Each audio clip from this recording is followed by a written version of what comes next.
All right, good morning, everybody, and welcome to the Winer Wellness Virtual Summit. We are back again with another amazing conversation / interview, and today I get the pleasure of talking to Ashley Rozzi, naturopathic doctor at the Winer Wellness Center and also in practice for herself, about emotional eating. And, you know, Ashley, this is a big topic, I think, because a lot of people do this. They know that they call it stress eating.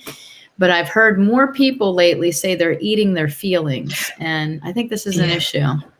Yeah, you're hearing so much about that, even on TV shows, and they'll make it like it's a joke, but it can really be something that is debilitating in people's lives. And I think with everything that has went on in the past year, people are really like understanding, wow, I have an issue with food, whether it's eating out of boredom, which is still emotional eating. But Right. I think people are just seeing it so much now. Mm-hmm. Yeah. So, and you're right. They make it kind of like a spoof or a joke, and it's not funny because there is an underlying issue of emotional unrest, whether it's trauma, whether it's stress induced. And a lot of people stuff down feelings, and, obesity is a crisis in our country. Yeah. And I know lots of people that have done all the right things and still can't lose weight. So, I'd like to talk about like what it does, in the brain. What is the biochemical pathways of emotional eating? How can we identify these triggers? And you said about recognizing the cycles of emotional eating, and then how do we overcome it? So if we can walk through those steps today, I think we might be able to give people a lot of hope here. And then maybe they can come see you at the Winer Wellness Center and really overcome some things. So let's start with, what are some of the underlying issues that people might experience in their life that would lead to emotional eating? Okay, so emotional eating can stem from when you're an infant, and to cope with crying, you were given a bottle. I mean, it can stem all the way back. So sometimes it's rooted from day one, and other times it becomes developed because we celebrate with food, right? And we feel joy when we eat. We look forward to a good meal. So it can happen in those ways and not even realize that there has been a connection made in the brain, that I associate food with comfort. I associate food with it's soothing. So not only does the emotional connection come of like, oh, food brings me joy while I'm eating, or I don't have to think about anything else while I'm eating this meal, or I can procrastinate whatever I don't want to do because I have to cook and I need to eat. So there are those those emotional connections, but then it becomes, it can even become habitual, because as you're eating, there is dopamine release. Like there's an element of dopamine, especially if you're eating high sugar and high fat foods. So we get addicted to that dopamine production, because dopamine's that neurotransmitter that it's like just that happy release, right? So joy receptors, right? They're joy receptors. Exactly, joy receptors. And you start to get addicted to it, no different than if you got addicted to alcohol or addicted to drugs. So that's interesting, because then as your joy decreases and those dopamine receptors need stimulated, automatically that addiction principle of what we've been conditioned through, like this is your comfort, this is how you get joy, people then mindlessly eat. Yeah. Interesting. How many times, I've caught myself where you just walk in the kitchen and open the fridge and you're like, what am I doing? Like, what is this right now? Right. Oh, that's bad? Okay. I always tell my kids, stop air conditioning the house. It was the same 10 minutes ago. Go find something to do. Right. We all did that as kids too. I don't know what that is. I don't know if it's like, it is boredom, right? Like, and it's that nervous, like that energy, you don't really want to apply it to anything. You kind of just want to look for that coping mechanism, right? Just to have some food, some happiness. So you keep opening that fridge and it can be mindless, or you're like, I'm just going to have 7 chips. You open the bag and it's before you know it, you're watching a show and the bag's gone, but it felt so good going down, but only moments later negative feelings start coming in, like first of all, sometimes the pain of being stuffed, and then also the shame, like what did I just do? I sabotaged all my weight loss efforts, and then that becomes a cycle in itself. Yeah, so there's the emotional component to drive you to do it, and then there's the emotional component of condemnation after you do it. So it is a vicious cycle, and there's many people that are in it. I always said to people, emotional eating is a real thing. Think about any time in junior high that you had a fight with your boyfriend, or high school, and your friend came over, right? Did she bring you broccoli? No, she brought you ice cream, right? And you sat there and you watched, Sleepless in Seattle, and you ate ice cream, and you talked about what a horrible person he was. That's just what you did. And so the whole idea behind, and then think of like your celebrations. So you have the sadness and negativity, and you have comfort food. Isn't this such a dichotomy? And then you have the joy and celebration and the comfort food. And like food is something that we have to do, right, in order to live. Right. But we can obviously choose the wrong foods dependent upon whether we're sad or celebrating. It's kind of a no-win situation. So if we understand that, then we need to really recognize the triggers that go along with that. You know what I mean? And the power of the brain in all of this. And it's not really something that we have to control, but something that we have to understand so that we can let go of the control of it. Absolutely. Because there's also food avoidance then. You get to the extreme other side where people try to control it so much that they just avoid food, or they have such a negative connotation. That's what happened to me. So I grew up heavy. I mean, I think we have a similar path, right? I was overweight. And I was always separated, right? My mom was like, everybody gets pizza, Tracy gets a salad. And I was dealing with weight problems in my home. So, I understand why she didn't. She wasn't trying to be mean. But then food became something I controlled. And then I got into bodybuilding, right? And personal training. And then I ate 5-6 meals a day. I worked out 2 hours a day. And it was like control. And I'll tell you, it destroyed relationships for me. Like I was the hardest person to date in my life. Like I couldn't eat anything, I couldn't go anywhere. I couldn't just go have like a meal somewhere and enjoy a date with somebody. Cause it was like, well, I can't have butter and put this on the side. And it was just like, and then I had to eat at specific times. Like, no wonder I was single for so long. Right? Who would want to marry me? They would just be like, this girl is like so much. Right. So, and if you didn't get your workout in, did you feel like, oh, I can't even go about my day? I couldn't eat. Like I had to punish myself for it. So I can't remember the exact switch, but I remember when it was probably after I had my son, and I remember being pregnant that whole time. And I felt like shame over what my body looked like because I was pregnant and I had never looked like that before. And I fought so hard to like not look like that. Right. So then finally, when I had him, I remember sitting at a pool and watching him in the water to play. And I was like so upset with the way my body looked because it was just like so different than before. And I remember thinking, what am I doing? Like I'm missing it. And so I just got up with all my jigglies and went over and got in the pool with him and didn't care what anybody thought. And it was like that day changed for me. And I stopped looking at food as a way to cope with my emotional baggage. I looked at it for what it was. It's food. I need to eat it. It's healthy for me. And if I choose from that tree ground, run, swim, fly, God-given nourishment, then it's going to serve a good purpose in my life and in my body. And it's not something I have to control. It's not something I have to fear. It's something that I need. And if I learn to understand it and I understand my triggers, then I can have freedom in it. And it was like that day it all shifted. And I never struggled with weight since. Never. That's awesome. And that's amazing. So that's a journey that I went on, you know what I mean? And I'm sure so many people have journeys of trauma or whatever. So, and I know Joe Messino, he uses it for celebration, right? Like every Sunday, but he's healthy. He's very healthy. And that's a healthy view of food, right? To have it and celebrate and, come around the table and enjoy. But Tracy, I was similar to you. I was heavy as a kid. So food to me was an enemy. I mean, I loved it. I still enjoy, I enjoy good food.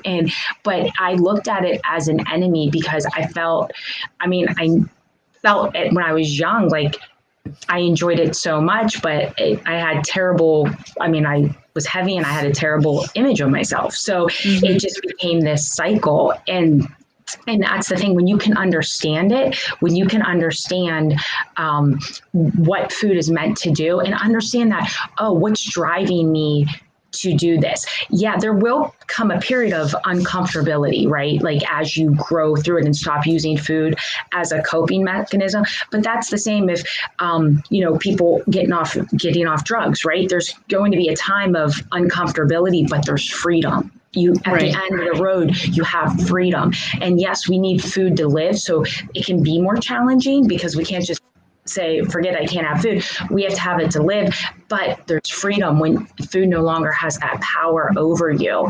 And it really becomes being able to identify it. And when it happens, saying, okay, what's going on here? Like, why am I in the kitchen? Why do I want this food that I know is going to completely derail me off my journey, my health journey, whether it be weight loss, whether you're healing from an illness or a disease? It's so in understanding, like, no, that's a poison for my body. Yeah. But it's such a great point that food has been so demonized, right? Yeah. We've been taught to like fear it, and somehow it's a bad thing or our fault that we have to eat. Like, how dare you have to eat? Like, bad you. And if you do eat something bad, you're bad. Yeah. We actually equate our food choices with our identity of who we are. Yeah. Isn't that crazy? It is. But we've been taught that. Yeah, it's so true. And if you starve yourself, you're strong. And if you eat, you're weak. Like, what is that? Like, I don't know. Distorted thinking. And it is. And especially, like, I remember high school. I mean, high school was the worst for it, right? We'd all sit around the table and like starve ourselves before prom and homecoming. Like, why are we doing this? Yeah. I only had this today. Like, it was just. So you reward yourself, right? Yeah. It stems from really a young age. Like, I had a very, very good friend who I grew up with who was bulimic. And for her, she was heavy when she was young, and then got very skinny through high school, but was bulimic. And she then had all kinds of health problems because of it. But it was a sense of control too, because everything in her life seemed out of control because there was very, very high standards on her. And she was, so, a lot of the emotional eating can stem in a sense of control as well. If we can just, maybe every other part of our life feels out of control, but we can control this. Yeah. I mean, just think about it, Ashley. And I was in the same boat when I could control everything I ate in my day and my workouts. Like, I went to bed feeling like accomplished. Yeah. I was like, I did it. I did this hard thing today. And now, like, I go to bed and I'm just like, if I'm hungry. Last night I made a salad at like 9:30 at night. I was hungry and I wanted salad. Like, it wasn't that I wanted like cake, because I have come to this point. And there was a book that I read called Eating for A's. And it was really about children. And what they did was they measured the neurological synapses of what children craved based on what they were fed. And so they fed kids just the normal SAD diet, right? The standard American diet. And those kids craved sugar and soda and donuts and all that stuff. And then they started to take pureed vegetables and all kinds of stuff and like hide them in like muffins, hide them in like all kinds of stuff, right? And it was amazing because in 3 weeks, these children who had never eaten a vegetable in their life started to ask for carrots, ask for green peppers. They built neurological synapses by eating them without even knowing it. And so what these psychologists proved was our brain and our cravings are literally neurological synapses that we can build. It just takes time. That's why a habit takes 21 days. Yes. 3 weeks to build a synapse. You know what? That's so true, because from changing how I eat, if I eat a date is dessert to me. I love dates. Fruit is dessert to me. Where if I would eat like a cake or a cookie, it's really too sweet. Like, I don't enjoy it like I would enjoy anything made with dates or just dates by themselves.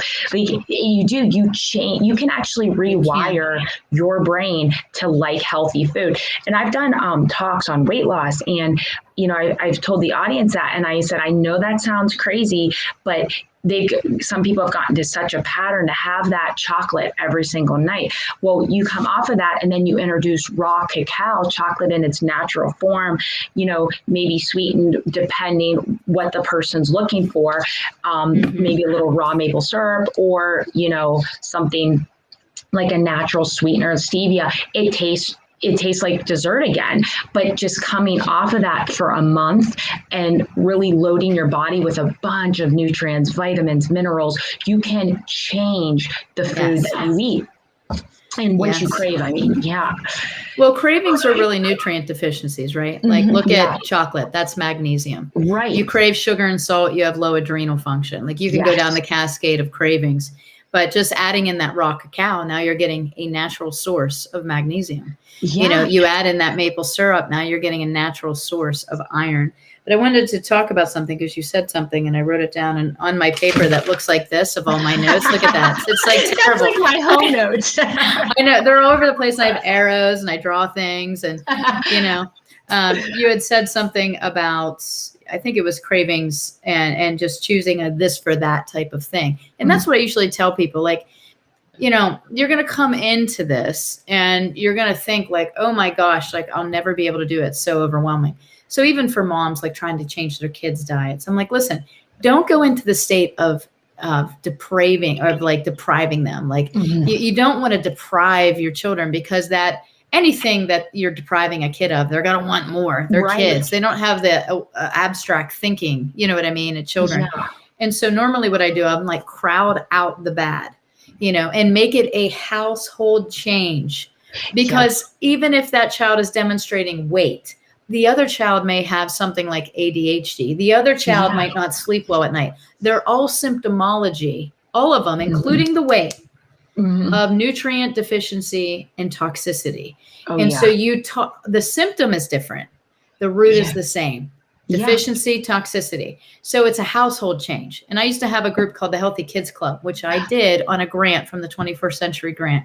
And I was in the schools for 3 years and it was targeted on overall health and nutrition for kids, but the extra money went to building facilities for children that were overweight or obese.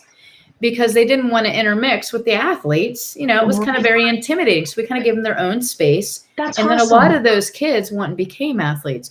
But the one thing that all kids can do, regardless of weight, is they can do exercise. They can walk. They can weight train. They can do body weight stuff. They can do that stuff, even if they can't play football or they can't play baseball. And so I tried to find a way to like integrate everybody. And it was a great program. The hardest part of it, Ashley, was changing the parents. It is, isn't it? It is. I think that's amazing. And I wish we could do more of that. We can. I'll tell you how to get the grant. I would love that because I obviously have a soft spot for the overweight children because I know what that feels like and what they go through. And sometimes they carry those insecurities with them into their adult years. And it can really be, it can really deter them from the quality of life they should have. But the parents are the most difficult because they don't always want to make those changes. If you include the kids too to help you in the kitchen, help you cook, kids love to act like they created something and that they'll eat. Like my one nephew, my youngest nephew, he loves to garden. He just loves to work outside. He's just like to build things and loves construction, but he loves to garden and he loves to eat the food from his garden. Like he's the best eater out of all the kids, but he feels like he's contributed by helping garden, and it makes a big difference. Yeah, absolutely. And my children are the same. They love to come into the kitchen. I remember, when I did it was called the Healthy Kids Club.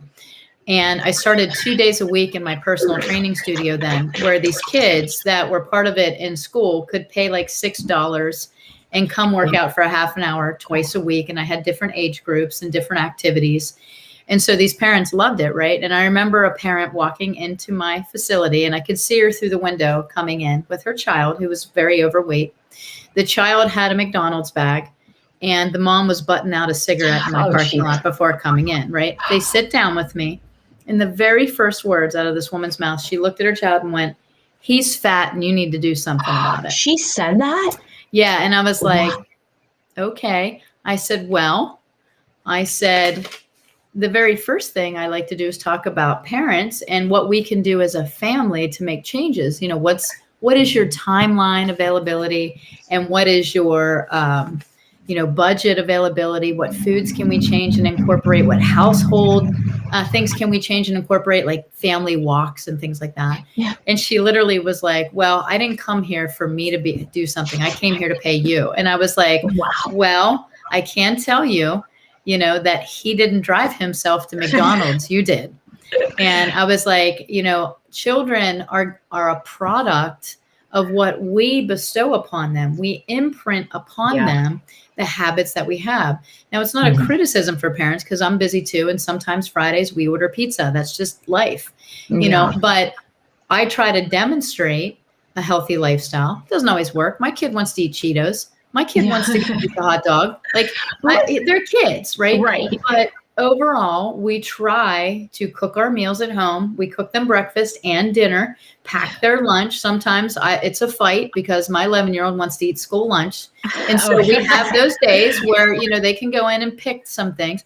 It's not like control, and you can't have any. It's about learning how to navigate, and for them to learn to make the healthy choices. And I don't want to make food a weapon. I don't want to make it a negativity in their life as it was made in mine. Yeah. And so I do give them freedom in it through educating them of like, this is nutritious food. You're not always going to choose it. That's okay. You don't have to punish yourself because you don't. Now, there are kids that have very specific dietary needs and allergies, and I do utilize programs with those kids initially, but it's really about teaching people how to navigate and live here. Hard. Yeah, it is hard. And the more our food becomes changed and made with synthetic ingredients, genetically modified, we become more malnourished. So we crave foods that aren't good for us. So it becomes this cycle. But you're right, like not every day is going to be perfect. And that's what I tell my clients.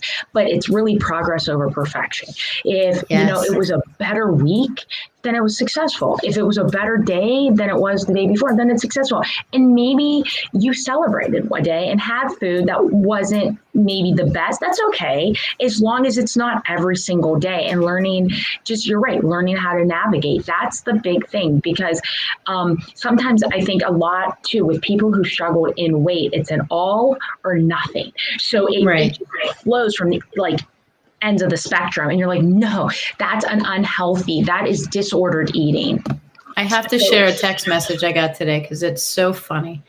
So my friend, who I've been friends with since we were 12 years old, she's going through her own journey of trying to lose weight. And she said, I said, "How you doing? How you feeling?" And she actually is working with a chiropractor in her area who has her on a nutrition plan. Now, I don't know what the plan is, but I've said to my friend over and over again, you got to get ahead of the nutrient deficiency. You got to get ahead of the toxicity. You got to get ahead of the inflammation. And you can only do that by tightening up right now so that we can move ahead of it. And then we can work things back into your life that you enjoy, right? And so she says, she's like, "I hate when you're right." Right. So, and then I just laughed at that. And she said, "Well," I said, "Yes, it's a lifetime of habits to get here and a lifetime of new habits to get healthier." I was like, "Stay the course, you'll get it." And she said, "Well, I am, but the course isn't fun." She said, "No alcohol, fat, sugar, processed food, dairy, including my beloved cheese or carbs." She said, "All I have left is black coffee and anger." Oh my gosh. I laughed so hard because that's where she is right now. It's a life change for her. And she's Italian, and she grew up with all this stuff and love and love and love. But over time, it just crept up on her. And, now she has to back out of it. And it's just her personality. And I just laughed. And I said, I said, "Oh my gosh, I just spit my coffee out." It was like so funny. But that's the whole idea of being deprived. That health is deprivation, that exercise has to hurt and diets have to suck. And actually, I don't think that's accurate, right? I think that there's a better way. There is. Like I had my client, once we put her on food that was right for her body, we had a food sensitivity test and I customized a program. She struggled with weight her whole life. She lost 12.8 pounds in 4 weeks. She's like, I'm eating all the time. How is this possible? What did you do? And I'm like, I just put it in the right, first of all, I put in the right portions, I put in the right foods, and I'm keeping that metabolism. Your metabolism, if you think of a fire, right? We put logs on our fire to keep it going. You got to put food. So starving yourself, you'll actually end up gaining more body fat because you'll deplete muscle. And you need to feed yourself so you maintain muscle, which is your calorie burner. And I have her eating. She's eating all day long. She can't get over. She's like, I can't get all the food in. I'm like, well, that's okay. You're doing good. I have her eating all day. And that's what's so important. And it's good food. It's tasty food. But it doesn't have to be like boiled chicken and steamed broccoli. Like I promise, that's not it. You just summarized my entire bodybuilding career. I think it was like hard-boiled eggs, egg whites, boiled chicken, broccoli, rice, and oatmeal. That was like my sweet six that I got to pick from. You had to think all the joy was gone. Like totally. Yeah. And it made me like not want to eat. I hated food. Like it was like, I came to the point of like years of that to be like, I don't even want to eat anymore. Right. Yeah. So it was like these extremes where I lost my joy in it. And I remember when I got married to my husband, he said, this was funny because he was like, hey, I'm going to make steak. And I was like, ugh, I hate steak. He's like, well, why do you hate steak? I'm like, because it's terrible. And he's like, I don't think you've ever had a good steak. So my memories of steak were where my dad like would cook it till it was like a hockey puck, right? Yeah, like everything was super well done. And then my husband cooked it like Pittsburgh rare, which was like a thing that I didn't even know existed. And I was like, this is the best steak ever in my life, So it was super good. And now I love steak. That you just said that. I literally had this conversation with my friend yesterday about, I thought steak was bad, chicken was bad, pork chops were bad. My mom burned everything. I'm like, does anything not taste like shoe leather? Like, what is this? No wonder we had to eat it. We just went for the cake for survival. I was like, look, I can't eat the hockey puck, but the cake is very delectable. I'm going to eat that. Yeah, exactly. That I saw a question came up about the thought. She wanted to know, can she intermittent fasting? Yeah. I'll let you go ahead, Tracy. No, I was, it's funny because my friend's doing that too. So I think, anything can be a stronghold, guys, right? It can be a stronghold of health, or it can be a stronghold of hurting us. And I think if we get too regimented into one way is the way, then we can never surrender to the healing and adaptation of our body. So that was what I said to one of my clients. It's like, she was strict vegetarian. And I'm like, for a while that worked. Then all of a sudden she started having hormone issues. And I'm like, are you vegetarian/vegan because of the principle of animals, which I understand? Or are you vegetarian vegan because you were trying to accomplish something? So it was the latter. She was trying to accomplish something. And I said, well, maybe your body needs protein now. Even if you choose a vegan protein, you might not be getting enough protein. So I introduced Super Shake and things like that. But if she wouldn't be willing to start changing, right? So she started to add some good omega fish. And then she added some red meat here and there, and she started to see improvement. And so sometimes we have to remember, just like supplementation, right? As we get healthier, we need different things at different times and nutrient timing. The same goes with food. I like intermittent fasting. I did it for probably a year, and it really helped me. It helped with my brain fog and all that. But then all of a sudden, it became a thing of where I was just ignoring eating in the morning. And then it got a hold of my mind. Because I was like, well, I can't eat now. And I was like starving at 8 o'clock in the morning. I was like, I can't eat now. I got to make it till 12. I got to make it till 1. And then finally I realized that after doing Power Cleanse and Lean Greens for almost a whole year, that my liver was detoxified. My hunger came back in the morning, which, guys, a sign of not being hungry in the morning is congested liver, right? And I was like, wait a second, my body's healing. Why am I ignoring the fact that it's asking me for nutrition this morning? So I started eating breakfast again, and I haven't done intermittent fasting.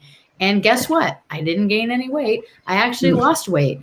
So because my body was ready to fuel itself to let go of toxins. So while intermittent fasting, right, actually cuts down carbohydrates, elicits fat metabolism, ketones to the brain.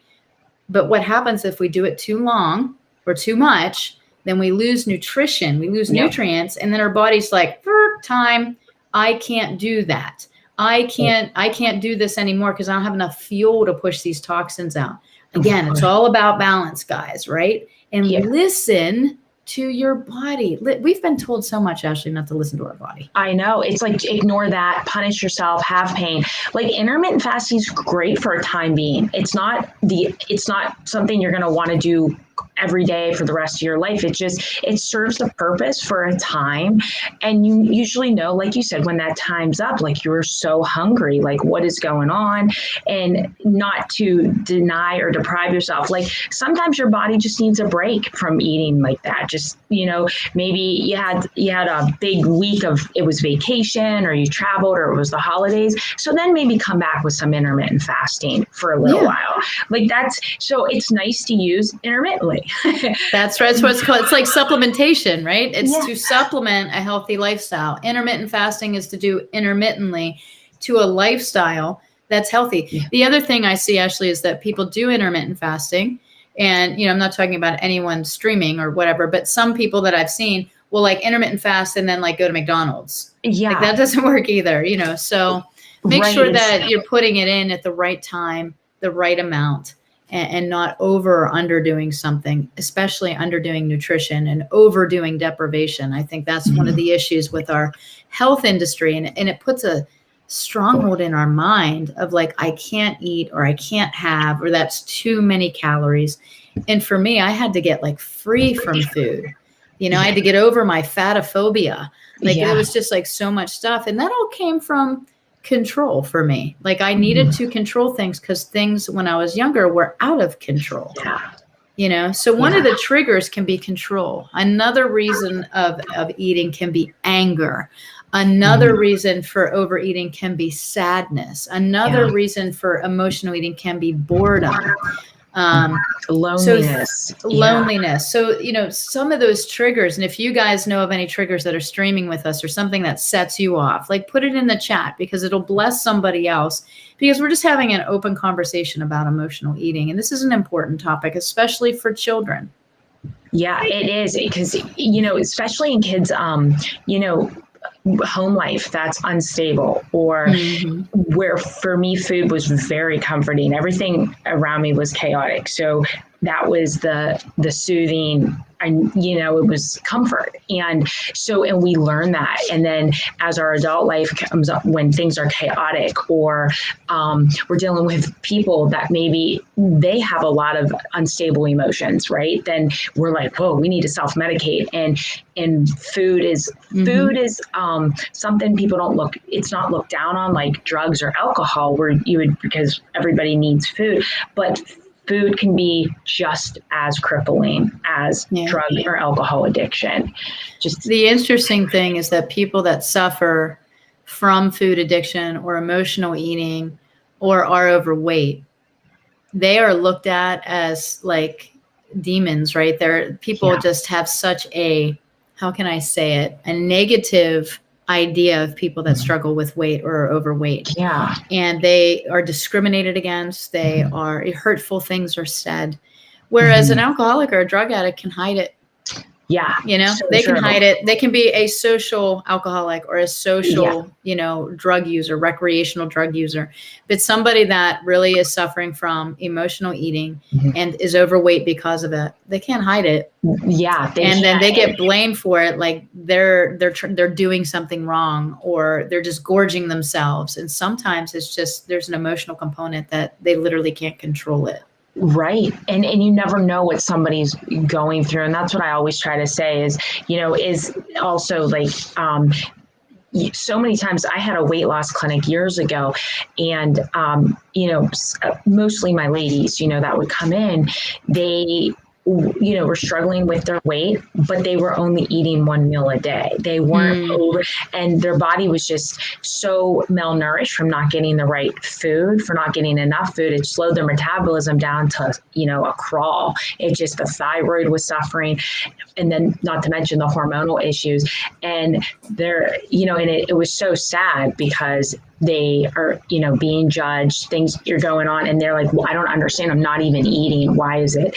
And so it not only then when they lose the weight, then changing how they view themselves, because so many times that's a whole other story, right? The self-image, like you can be down to 100 and some pounds and not like 100, and they think they're fat.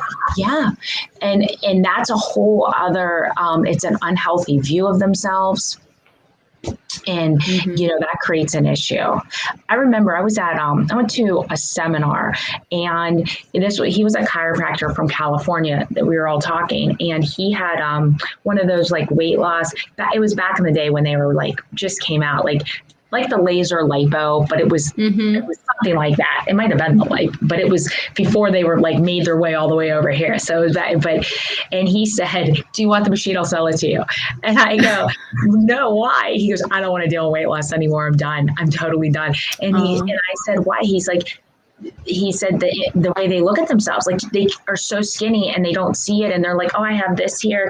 He's like, it's like tunnel vision. They'll tunnel in on one part of their body and they'll make it so big in their mind, but it's not accurate.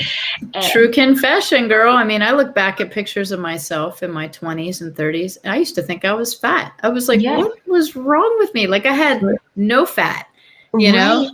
And but my mind had this, like, you have to be perfect, perfect, perfect. And where did those thoughts come from? Right. I mean, look at our society. Yeah. Yeah. It's in the whole, and especially like, I'm thankful when we grew up, there was no social media, no Instagram. I'm really thankful for that, because who knows how it would have been for kids now. They're seeing, and they're not even human pictures. I mean, yes, they're people, but they've been airbrushed, they've been lip filled, they've been contoured. Yeah. It's not even, they don't even look like that. And so, yes, society has ingrained an image that is just not doable. I remember Cindy Crawford back in the day was interviewed. She goes, I wish I looked like Cindy Crawford. She doesn't look like that. But it was, and now it's even more photoshopped. Well, what about Jamie Lee Curtis when she did the actual photo of what she looked like? Oh, that was huge. Do you remember that? That was huge. That. Because she got on there and she's like, this is on my wrinkles, globs, fats, flab, all of it. And she just did it. And I think it was like one of those moments where people were like, whoa, like we didn't realize how much things were photoshopped. Not that she's unattractive, because she was beautiful just like that. Right. But it's not enough. You know what I mean? Yeah. And, as I moved past all of this strongholds that I had and the issues, like, and getting to today, right? I'm 47 years old today. It's my birthday. It's today your birthday. And it's my birthday, oh, right? Happy birthday. Thank you. And I woke up this morning and I was grateful, not because my thighs were fit or my breasts were perky. I was thankful because I was healthy. Yeah. And because I knew how to be healthy. And I was grateful that I could still play with my kids because my body's healthy. Yeah. Yesterday, not that I'm not extremely sore, but yesterday I played wiffle ball with my son and his friend. And, thank you, Dana. It was like, I woke up and I knew this morning that I was going to be hurting, but I could still do it. You know what I mean? And it was my son and his friend, they're 11, against me. And the score was 5-5 when we were done. So I thought I did okay, You did good. But I got up this morning, I was like, my knees sore, my thighs are sore. But I thought, man, how many people, can do that at 47, and maybe a lot, and maybe a lot can't. Some people can't do it at 27, and not because, they don't want to, not because they think, man, I just want to stay, sick, or I want to stay overweight. I mean, weight loss is the number one health crisis. And 67 people fail at weight loss programs because they're not addressing all of the things, the trifecta, right? They get the food part under control. Thank you, Robert. But they don't get the emotional part under control. Right. And then they don't get the last part, which is, what do I do now, under control? And who am I going to become? And it's not really about controlling. It's about like kind of surrendering it. So I think it takes a good coach like you. Yeah. It takes an understanding of how and why you eat, right? That emotional trigger to those things, and how you look at food and how it identifies in your life and what you use it for. And then at the very bottom of that, is calories and food choices. You know, if it's real food, it's going to identify in your body. If it's real food, you can let go of the guilt. Right. Now, why are you choosing the cupcake over the broccoli? Did you ever see the TikTok video? Somebody sent it to me. I laughed so hard. It's the lady that has the Oreo and the piece of broccoli, and she's eating the broccoli, and then she goes, and she sniffs the Oreo, and then she eats the broccoli, and she sniffs the Oreo. It is the funniest thing I've ever seen. And I watched that video, and I thought, right there, it's limbic system. It's limbic system. Food is connected to smell, taste, and emotion. Yeah. And guys, you can try to physically control, right, what you eat, but if you can't emotionally figure out why you're eating it, you will be in this vicious cycle over and over again until you change your mind on what food is and how you use it in your life. That's the biggest thing. Yeah, absolutely. That is the biggest thing, is just understanding it and understanding what's going on in your own mind, so you can change the patterns. You can change the pathways in the brain for what you're doing. Even sometimes we get into a habit, right? Every day I come home from work, open the fridge, open the cupboard, like you get into a habit. So, okay, what can I change when I come home from work? What can I start as a new habit? And really doing things like that. I know that sounds really cliche. Okay, starting a new habit, but breaking that cycle, because the habits are really tough once you get into that routine of it. Yeah, absolutely. And 21 days, that's that synapse. That's true in the mind, right? You know, so a couple questions coming in. One about teenagers. I have a preteen. I have an 11-year-old. He's an athlete. And, you know, while he still wants to eat dill pickle chips and, you know, drink root beer like all his friends, you know, in our house, I do have the honest conversations with him. So I think one of the things this lady's working with teens, the unfortunate part of it, Heather, is that, you know, when I had the Healthy Kids Club, not all parents, but some parents don't understand or know what healthy lifestyle means, or it's just not a priority in their life, right? And it's not a crack, it's just a fact. And other households, you know, like our household, we talk about health all the time. I am a health teacher. I work for a health company. Like, I can't get any more about health, right? So my kids are like, shut up, mom, just let me eat it, you know? But I choose my battles, right? So my husband and John go to baseball practice 4 or 5 days a week, plus a game here and there. We're at baseball fields. There's kids, there's fries, there's cheese fries. I pick my battles. You know, I'm not going to say no every time to my kid at the baseball field if he wants some sort of candy. But I will say, like, we've been here twice this week, buddy, and you had this last time. Like, can we get something different? Like, do we have to get the mega sugar pop with the thing that glows inside with the dipstick with the sugar? Like, we don't need that every time, right? It's just not something. You know, my son wants Gatorade. Can we make a compromise? You know?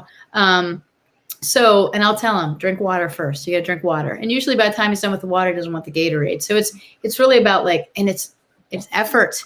It's effort, Ashley. It's constant management. And that's where parents go, like, I don't have time. That's it too. I mean, my one friend, she has 4 kids. She works full time. She's in school full time. Well, now she's done for summer. Her husband's full time and they're opposite shifts. And her mom helps out, but her mom cooks old school. And she's like, Ash, I just don't have the time. And I'm like, but you have a crock pot. You have a crock pot. You can do it in Instant Pot. You know, those. I mean, it does help tremendously. We do that all the time. Yeah, it's crock pots are my friend. Me too. I should say my husband's friend, because I make him cook. I'm like, listen, I do everything else. You cook. But like yesterday, we just talked about this last night. We were like, you know, John needs more protein. These are the conversations my husband and I have.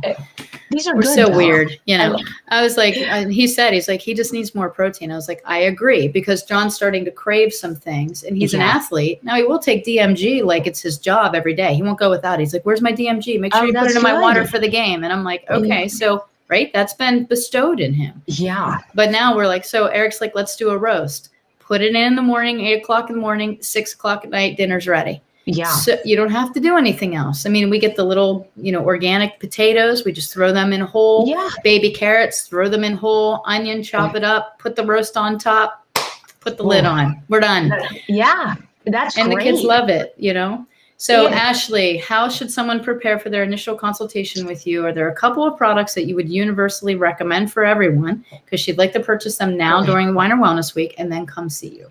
Okay, so yeah, you could call Weiner Wellness and schedule an appointment. I'm here on Fridays.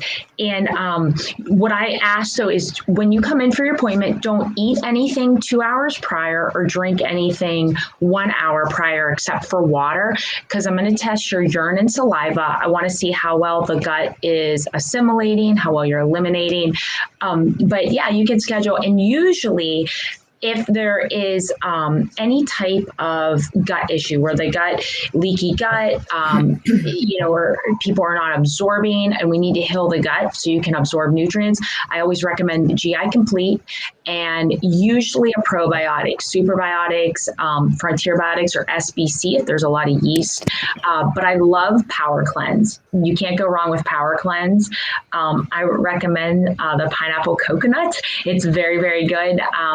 Pineapple or the lean greens with it. Those are my recommendations. And for me, and that's a kit, right? It's called the Remove Complete Kit. Yes, it's the Remove Complete Kit. And just for people listening, I do that every day, and I think you probably. And I'm adding Power Fuel to it.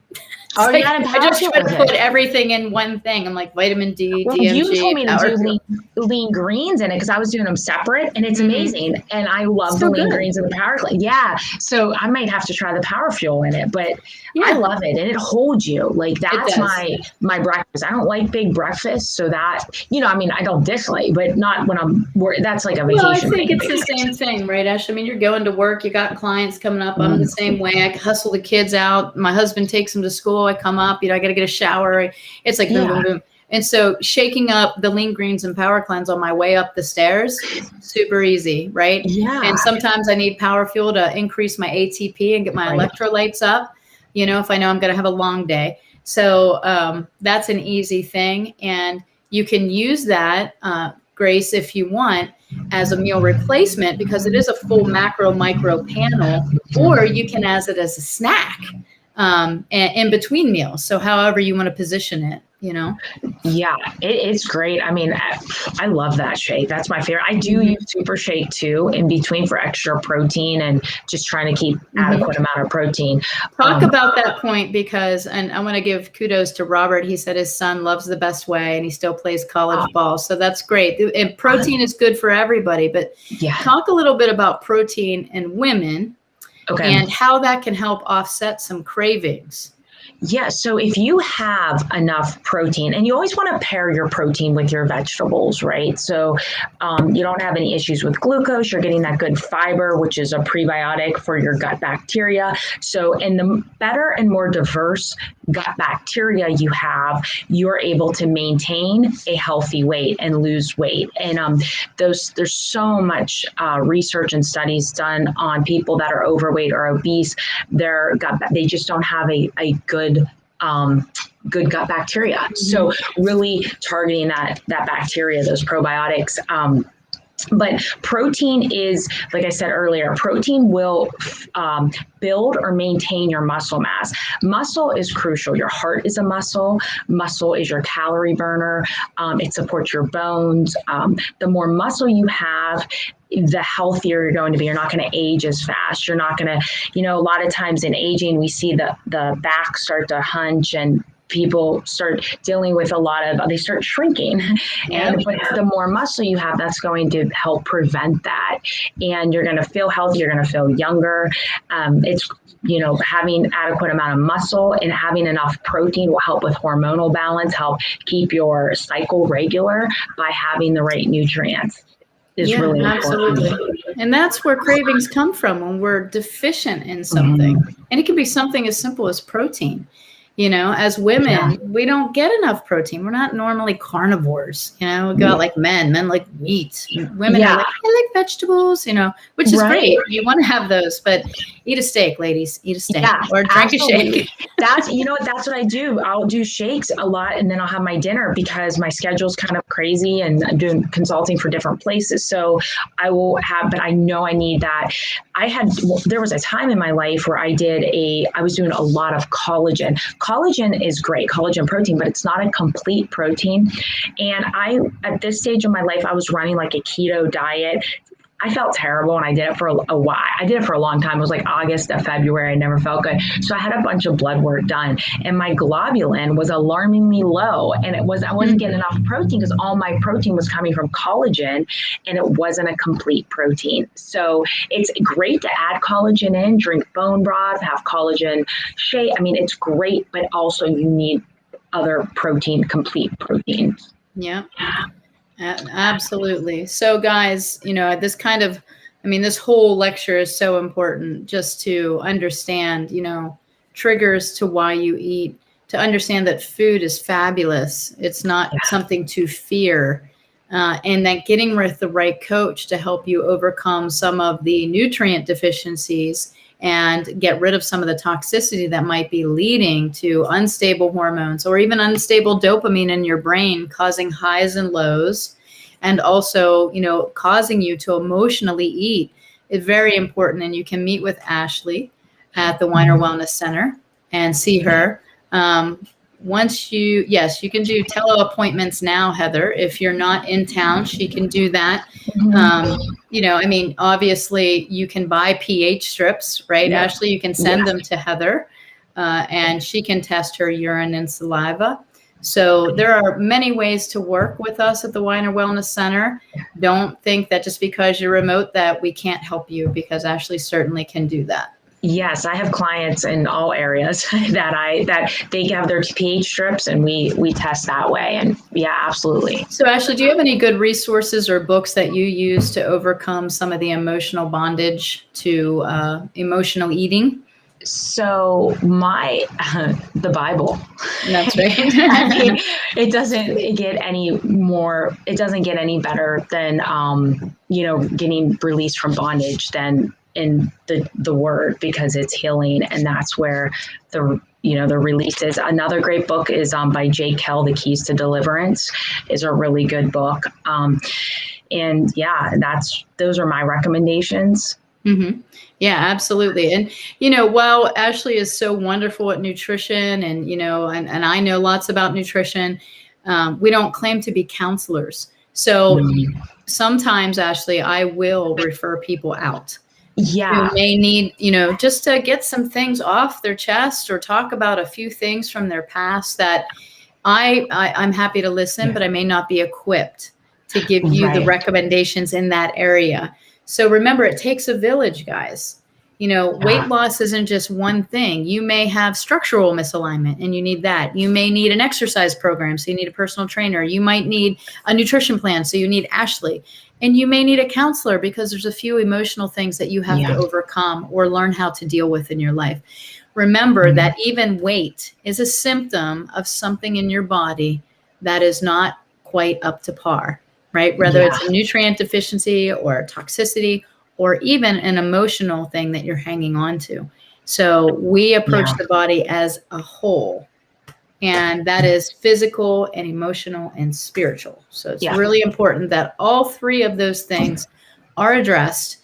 And then we put the right people in there to help you become the best and healthiest person you can be for while we're here. So absolutely. Because it's not just one component. It's a lot that makes the whole. That's right. That only took me 47 years to figure out. So if I can save somebody decades of like that, right? That you're was welcome. Tracy, that was it. When I got into it, I was like, I just want to help people so they don't have to go through what I went through. That was it. Like, I just wanted to prevent that. Even before I went to school, when I started learning, and I at one point worked at a bank, I was putting my coworkers on nutrition plans. Like, even before, just the little bit I knew for myself. And then I went to school. But yeah, I just was like, if I can help you, let me help you. I don't want you to go through this. Those are the most powerful stories, guys, the me stories. So when you look at somebody that's in health and wellness, I will guarantee you they went through something to get there. They went through their own personal health struggle journey. And so there's probably, people are out there, they're probably intimidated to come in, or actually they see you and you're fit and you're beautiful and you know what I mean? And it's like, well, I don't want to go to her. But just know that was, an overcoming for you of a lot of health challenges. And guys, those are the best practitioners, the ones that have their journey and their me story that they can share And trust me, if they're in natural health, they probably are there because they've overcome something that they can help you with. That's so true. That's so true. Everybody that you meet in this field, they've all went through some of their own struggles, and which is great. We can identify with people. But thank you so much, Tracy, for having me. Yeah, well, we're so glad you're at the Weiner Wellness Center. So connect with Ashley. Unfortunately, you're full for the free Zyto scans tomorrow, but our schedule is open on Fridays for people to make a consultation. And guys, you will not be sorry. She is a wonderful naturopathic doctor and just a great person. So thank you. Same to you, Tracy. Thank you so much. All right, guys. Thanks for joining us. Ashley, thank you for all your wisdom, and stay tuned because our next lecture is coming up in a few minutes. Thank you. Bye.